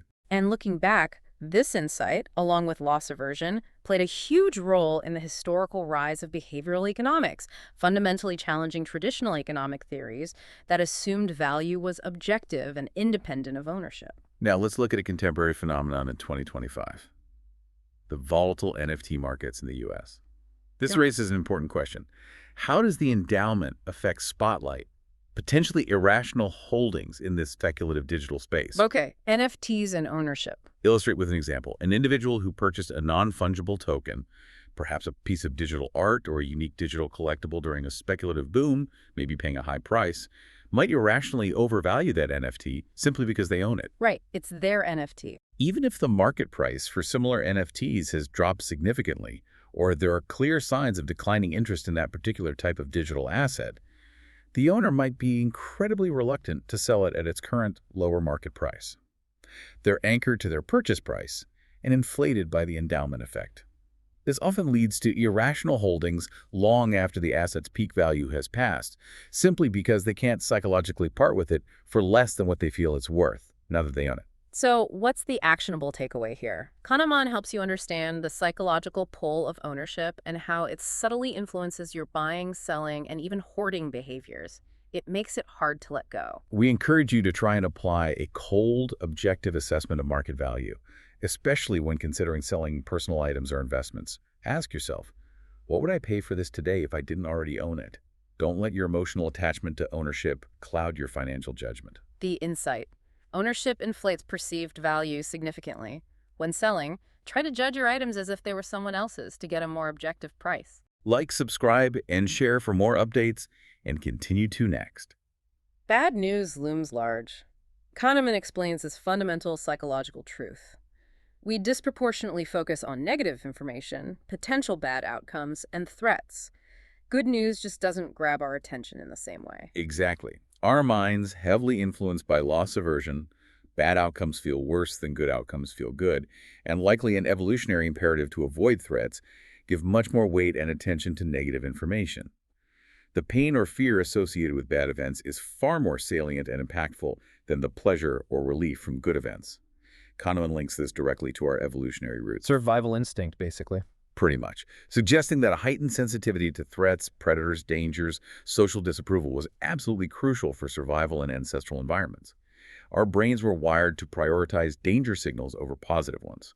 Better safe than sorry was the evolutionary mantra. And bringing this into our current reality, this is incredibly relevant in 2025 crisis coverage by the media. This raises an important question. How does this innate bias mean media coverage naturally amplifies fears, even when risks might be statistically small or contained? We'll illustrate with a U.S.-based example. When a natural disaster, perhaps a devastating hurricane hitting the Florida coast or a public health crisis like a new infectious disease outbreak is covered extensively by U.S. media, the coverage often focuses heavily on the most dramatic negative aspects: individual tragedies, worst-case scenarios, potential long-term negative impacts. Good news, like successful rescues or areas unaffected, gets less airtime. Because the bad stuff is more compelling, grabs more attention. Right. This constant exposure to negative information, even if it represents only a small percentage of the overall population or events, can powerfully amplify fears across the public. It leverages our brain's natural negativity bias. This can lead to disproportionate anxiety and potentially irrational responses, such as hoarding supplies, avoiding safe activities, or demanding extreme policy responses, even when the actual statistical risk for most people is relatively low or well managed. It's that vivid emotional portrayal of the negative that overrides statistical realities because our brains are tuned into it. Exactly. Kahneman helps you understand why negative experiences in news have a far greater psychological impact than positive ones. We encourage a balanced media diet and a conscious effort to contextualize negative information. Ask yourself, how widespread is this problem really? What's the denominator? Avoid unnecessary fear or despair that can lead to poor decisions based on an overly negative view of reality. So what's the actionable takeaway here? It helps you build resilience against the constant barrage of negative information, allowing you to react more rationally rather than purely emotionally based on the most alarming headlines. The insight. Bad news hits harder and grabs your attention more. Actively seek out balanced information and statistical context to avoid disproportionate fear and panic. Remember, the negativity bias is at play. Like, subscribe, and share for more updates and continue to next. Risk attitudes flip with probabilities. Kahneman dramatically explains this key insight of prospect theory, showing how surprisingly inconsistent we are in our approach to risk, depending on the situation. We're not consistently risk-averse or risk-seeking. No, we're not. This is the fourfold pattern, which meticulously maps how our risk attitudes change based on two factors: the probability of an outcome, high or low, and whether we're dealing with potential gains or potential losses relative to our reference point. Kahneman breaks it down into four distinct quadrants. Okay, lay them out for us. 1. High probability gains. Here, we are generally risk-averse. Think about choosing between a sure $900 gain versus a 95% chance of winning $1,000 and a 5% chance of nothing. Most people take the sure $900. We want to lock in that probable win. Okay, fear of missing out on the sure thing. 2. Back. Low probability gains. This is where we become risk-seeking. This explains buying lottery tickets. You have a tiny chance of winning a huge amount. People are willing to pay for that small chance, driven by the hope of a massive payoff. Right, the allure of the jackpot. 3. High probability losses. Here, surprisingly, we often become risk-seeking. Imagine choosing between a sure loss of $900 versus a 95% chance of losing $1,000 and a 5% chance of losing nothing. Many people will gamble on the 95% chance, hoping to avoid the loss altogether, even though the expected value might be worse. We'll grasp at straws to escape a near-certain negative outcome. So we gamble to avoid a sure loss. 4. Low probability losses. Here, we flip back to being risk-averse. This explains why we buy insurance. We pay a certain premium to avoid a small chance of a very large, catastrophic loss, like your house burning down. Fear drives us to pay to eliminate that remote but devastating possibility. Wow. So hope drives us with long-shot gains, fear drives us with long-shot losses, and we play it safe with probable gains but gamble with probable losses. That's a great summary. Kahneman analyzes the underlying psychological roles of hope and fear and driving these seemingly contradictory shifts in our risk attitudes. Now, in common 2025 scenarios in the U.S., this pattern is incredibly useful for understanding choices like lotteries or insurance. Right. For lotteries, people buy Mega Millions or Powerball lottery tickets. Low probability, high gain, despite the extremely low odds, driven by the hope of a massive payoff, risk-seeking in the domain of gains. For insurance, conversely, many Americans buy various types of insurance, maybe extended warranties on electronics or flood insurance, even in relatively low-risk areas, against rare but significant losses. Low probability, high loss.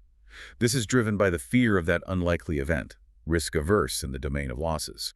This pattern reveals our inherent, context-dependent inconsistency. So what's the actionable takeaway here? Kahneman helps you understand the counterintuitive ways you perceive and react to risk depending on the likelihood and framing, gain or loss, of an outcome. We encourage a more rational evaluation of probabilities and expected values in your personal and financial risk-taking, rather than letting these powerful emotional pulls of hope and fear dictate your choices without conscious thought. Recognize which quadrant you're in. The insight. Your risk tolerance isn't stable, it flips. Recognize whether hope or fear is driving your choices in different probability and gain-loss scenarios to make more consistent decisions. Like, subscribe, and share for more updates, and continue to next. Unlikely horrors captivate. Kahneman warns against this powerful bias, where we tend to overweight the probability of rare, vivid, and highly emotional events, especially negative ones. Things like shark attacks or terrorism seem more common than they are. Exactly. These events, though statistically improbable, are highly memorable and incredibly available to System 1, often amplified by media coverage and emotional resonance, like the dread factors we discussed. This leads to significantly distorted risk assessments and resource allocation. This concept became particularly salient from the intense focus on terrorism post-2001 in the U.S., where the rare but catastrophic nature of terrorist attacks led to a disproportionate societal focus and expenditure on counterterrorism compared to other, statistically more common threats that kill far more people, like heart disease or car accidents.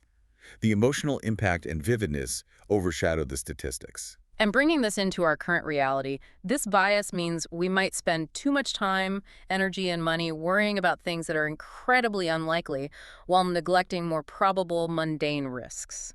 Now let's consider an ongoing issue in 2025, pandemic preparedness. This raises an important question. How does Kahneman's work help us achieve balanced responses in public health, avoiding the trap of only focusing on the rarest, scariest possibilities? Right. How do we prepare sensibly? Illustrate with a US-based example. After experiencing or witnessing the impact of a severe pandemic like COVID-19, there might be a natural tendency, both publicly and politically, to focus preparedness efforts primarily on the next extremely rare, highly fatal, and globally disruptive disease X. The big one. Right. While catastrophic risks certainly require attention and planning, Kahneman's insights suggest that overweighting them, driven by the vivid memory and fear of the last crisis, might lead to under-resourcing more common, albeit less dramatic, public health issues, things like improving responses to seasonal flu, tackling chronic diseases linked to lifestyle, or addressing health disparities, which affect far more people on a daily basis. His work calls for balanced responses that consider both the probability and the impact of various threats, rather than solely reacting to the most frightening but statistically unlikely scenarios based on recent memory. Precisely. We encourage a rational approach to risk management, balancing emotional responses driven by the availability of vivid events with objective data on probabilities and impact.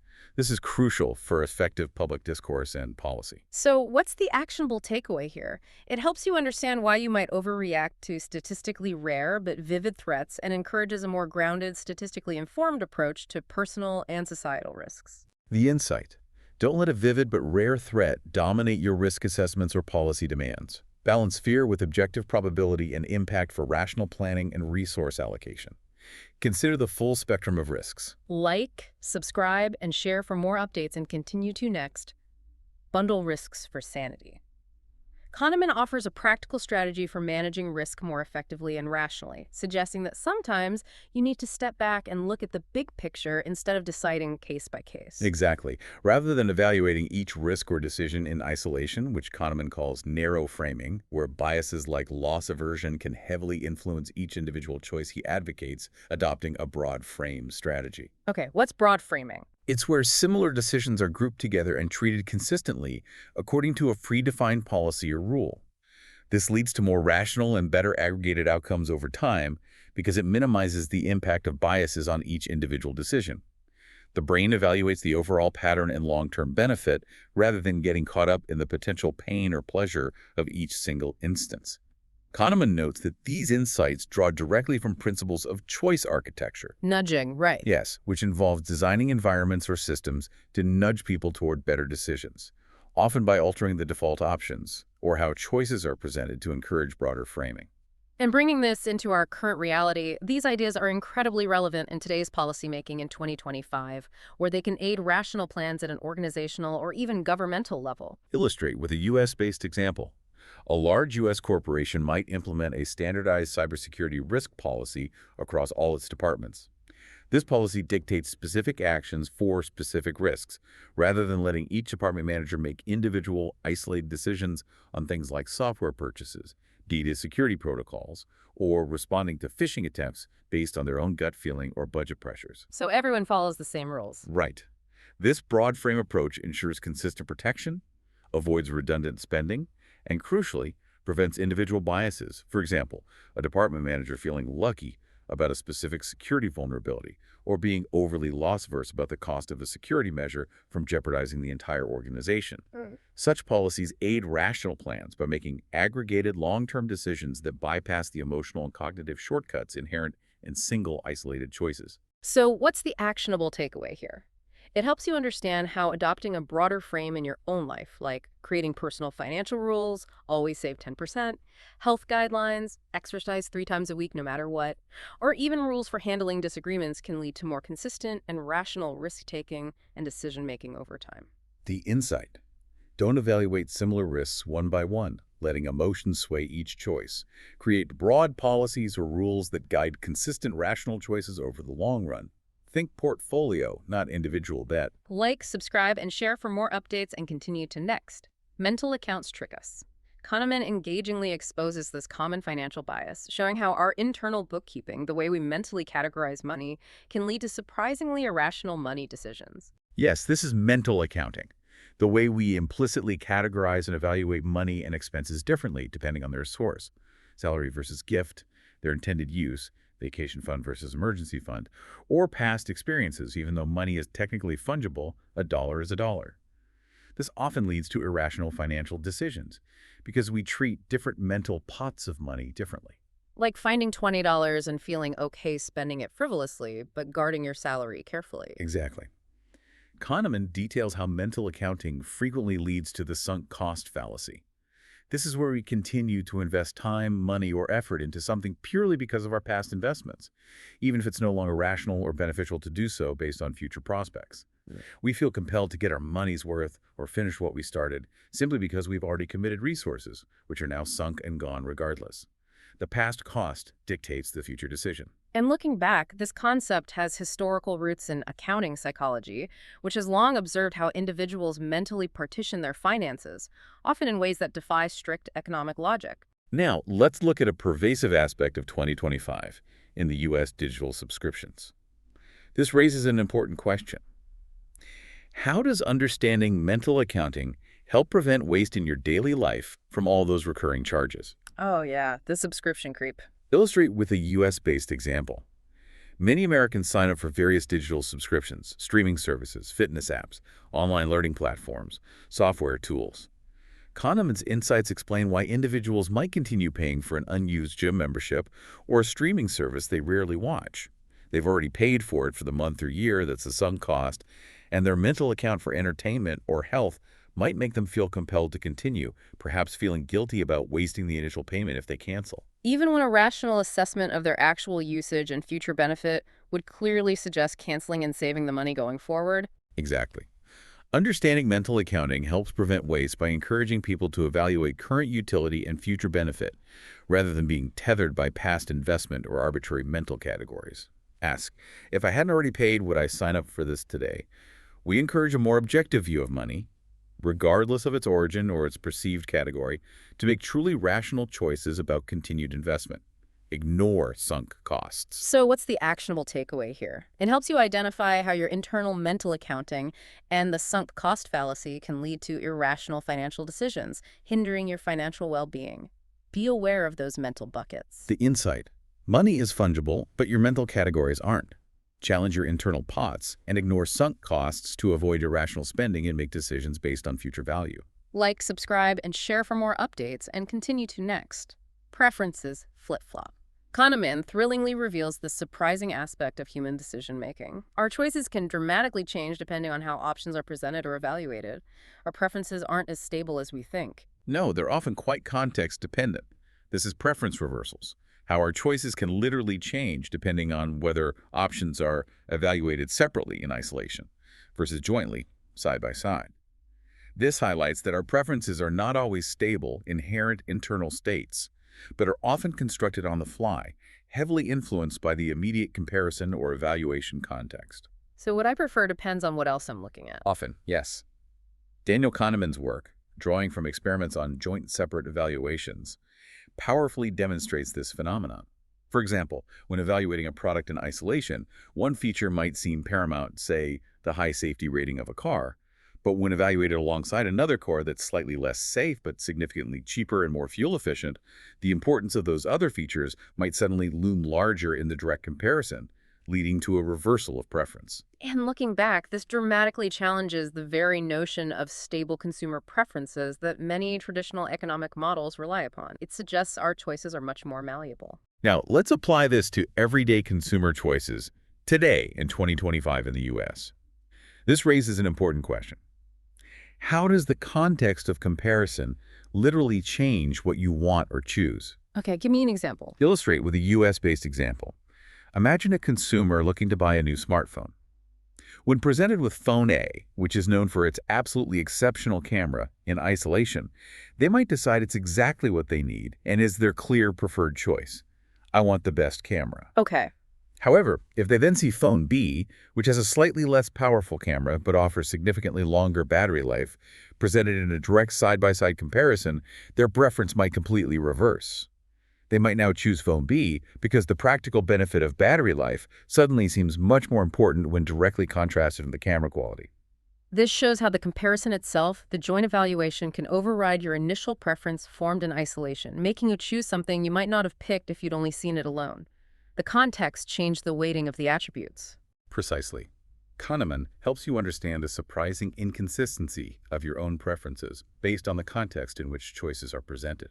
We encourage a critical awareness of how comparisons and framing can influence your decisions, and to consider evaluating important options both in isolation and in comparison to gain a more complete and stable understanding of what you truly value. So, what's the actionable takeaway here? It's about being more mindful of how choices are presented to you and how that presentation, especially comparisons, can subtly manipulate what you ultimately decide. The insight: your preferences are not fixed, they're constructed in context. Evaluate important options in different contexts, alone and together, to discover what you truly value and avoid unwanted reversals. Like, subscribe, and share for more updates, and continue to next. Framing shapes reality. Kahneman truly emphasizes the profound impact of presentation, showing us that the way information is delivered, the words used, the default set, can fundamentally alter our choices and perceptions, even if the underlying facts remain identical. Absolutely.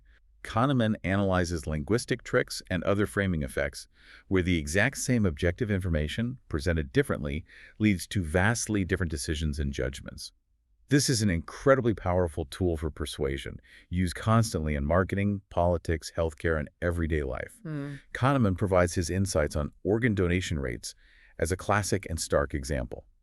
Countries with an opt-out system, where donation is the default assumption unless you actively choose not to donate, have vastly higher donation rates, often over 90%, Wow. compared to countries with opt-in systems, where you must actively take a step to consent to donation, which often have rates below 20%.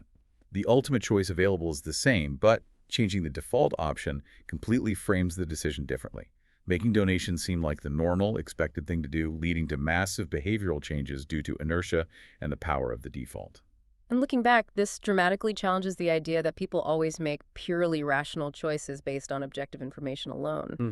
How things are framed matters immensely. Now, let's apply this to 2025 marketing in the US and its ability to unmask manipulations. This raises an important question. How does understanding framing help us see through persuasive techniques used in advertising and elsewhere? Yeah. How can we spot the frame? Illustrate with a US-based example. A food product might be marketed as 90% fat-free, which is a positive frame focusing on the good part. This sounds much better than framing the exact same product as contains 10% fat, which is a negative frame focusing on the bad part. Consumers are far more likely to choose the positively framed option. Even though it's the same food. Exactly. Yeah. Similarly, a subscription service might frame its offering as saving you X hours per week, a gain frame, rather than costing you Y dollars per month, a loss frame. Kahneman's work helps you identify and unmask these manipulations in advertising, political messaging, tax relief versus cuts to services, and everyday discourse. It empowers you to recognize the frame and consider the alternative framing to make more informed, truly independent choices based on the substance, not just the spin. So, what's the actionable takeaway here? It helps you become a highly discerning consumer of information, recognizing the subtle but powerful influence of language and presentation in shaping your choices and beliefs. Always ask, how else could this be framed? The insight: the way information is presented is often as powerful or even more powerful than the information itself. Always question the framing and consider alternatives to make truly independent decisions. Like, subscribe, and share for more updates, and continue to next. Experiencing versus remembering, you have two. Kahneman dramatically reveals this profound distinction towards the end of the book, showing that our sense of self and our happiness is not as unified or straightforward as we might think. There's a split. Yes, this is Daniel Kahneman's crucial contrast between the experiencing self and the remembering self. The experiencing self is the part of us that lives in the present moment, feeling pleasure and pain as they happen, moment by moment, day by day. It's the self that endures the boring meeting or enjoys the delicious meal right now. The remembering self, on the other hand, is the part that looks back, evaluates past experiences, constructs narratives, keeps score, and crucially, makes decisions for the future based on those memories. And importantly, the remembering self often prioritizes the peak moments, most intense, and the end of an experience, frequently ignoring its overall duration. So the part that makes decisions often ignores how long the actual experience lasted. Largely, yes. Duration neglect is a key finding. And looking back, this distinction emerged powerfully from Kahneman's later work in well-being studies and contributed significantly to the historical happiness research boom, changing how economists and psychologists measure true contentment and quality of life. Now, let's apply this to a common human experience in 2025, vacation planning in the U.S. This raises an important question. How does this dual self impact your perception of what makes a great trip and what you choose to do next time? Yeah, how does this play out? Illustrate with an example. Consider a family planning a vacation to a popular U.S. national park like Yellowstone. The experiencing self during the actual trip might endure long, tedious car rides, crowded trails, annoying mosquitoes, or unexpected rain. Those moments might be frustrating or uncomfortable while they're happening. Right, the moment-to-moment reality. However, the remembering self, looking back a few weeks later, primarily recalls the breathtaking views of Old Faithful Geyser, the unique wildlife encounters, seeing a bison, and the simple joy of a family campfire. It selectively edits the memories, focuses on the highlights, peaks, and maybe how good it felt at the end, and confidently rates the vacation as wonderful. And that remembering self is the one that influences the decision to book another similar, potentially arduous trip next year, often completely overlooking or downplaying the less pleasant experience moments that the experiencing self actually lived through. Precisely. We encourage you to reflect on both your experienced moments, how things feel day to day, and your remembered narratives, the stories you tell yourself afterwards, for a more complete and honest picture of your well-being and what truly makes you happy. So what's the actionable takeaway here? It helps you understand which self is dominating your evaluations of past events and your future plans, and how this fundamental split can impact your overall sense of happiness and the choices you make to pursue it. The insight. Your memory curates your experiences, often ignoring duration and focusing on peaks and ends. Actively consider both your live moments and your curated recollections for a truer sense of well-being and better future choices. Don't let the remembering self totally dictate the experiencing self's future. Like, subscribe, and share for more updates, and continue to next.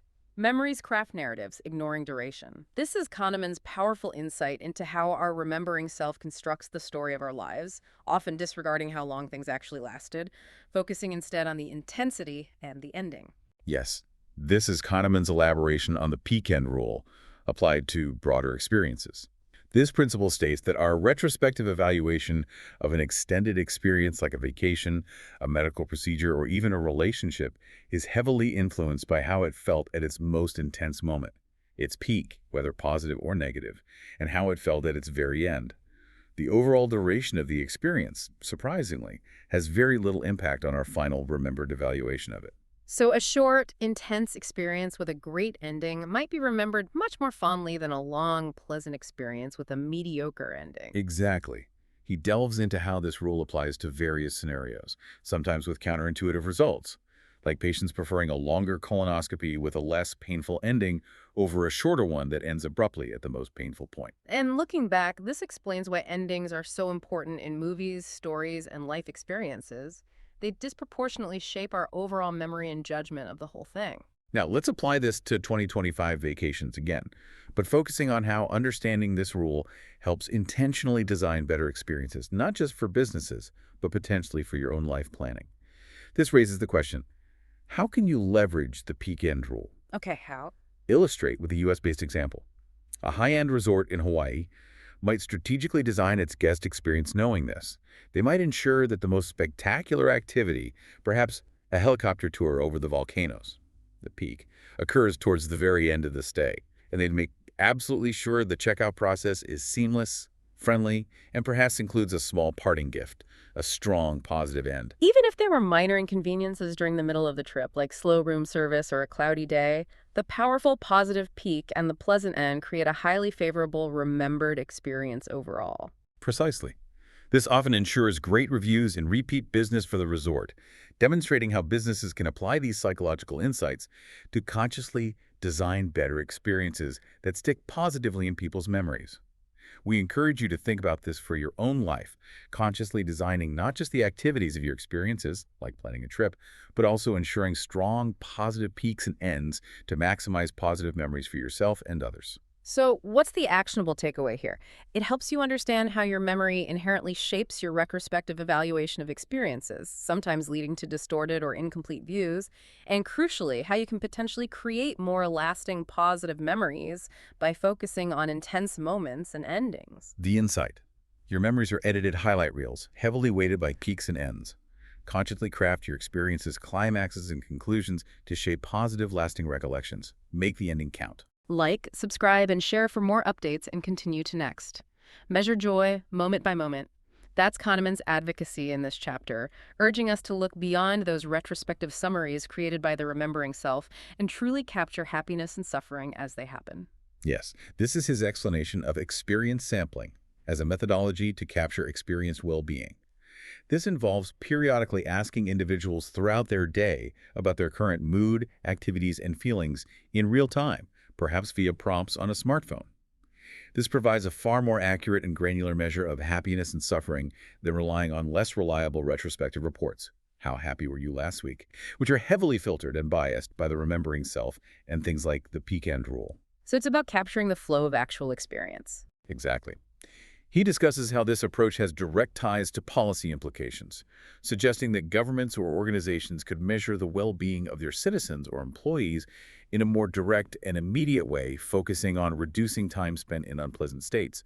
For example, rather than relying solely on less accurate, globally self-reported life satisfaction scores. And looking back, this method, while intensive, provides a much richer, more textured view of what actually makes people happy or unhappy in the nitty-gritty details of their daily lives. Now, in 2025, with today's apps tracking mood becoming more common in the U.S., this raises an important question. How are these apps attempting to apply Kahneman's concepts of measuring experienced well-being? Yeah, are they actually doing it? Illustrate with an example. Various mental health and productivity apps available now incorporate features like daily mood check-ins, how are you feeling right now, sentiment analysis of journal entries, or periodic prompts for users to rate their current emotions and maybe note what they're doing. These apps are essentially attempting to apply Kahneman's concept of experience well-being by collecting snapshots of real-time data on emotional states throughout the day. While maybe not as rigorous as formal experience sampling, they offer a glimpse into that moment-to-moment happiness that powerfully contrasts with the remembering self's overall, often biased evaluation of life. Overall, I'm happy. Precisely. Kahneman helps you understand the crucial difference between living an experience, moment by moment, and really reflecting on it later, and its profound implications for how you define and pursue happiness. We encourage you to perhaps cultivate mindfulness and present moment awareness, alongside reflecting on your life stories, for a more complete understanding of your own happiness, paying attention to the quality of your actual lived experience. So what's the actionable takeaway here? It's about embracing the richness and reality of your present moments, the actual texture of your life, rather than just waiting to evaluate them in hindsight based on a potentially biased memory. The insight. True happiness resides significantly in the quality of your present moments, not just in the stories your memory tells. Cultivate mindfulness and pay attention to your actual experience, joy, and suffering. Like, subscribe, and share for more updates and continue to next. Judgments of life skew toward memories.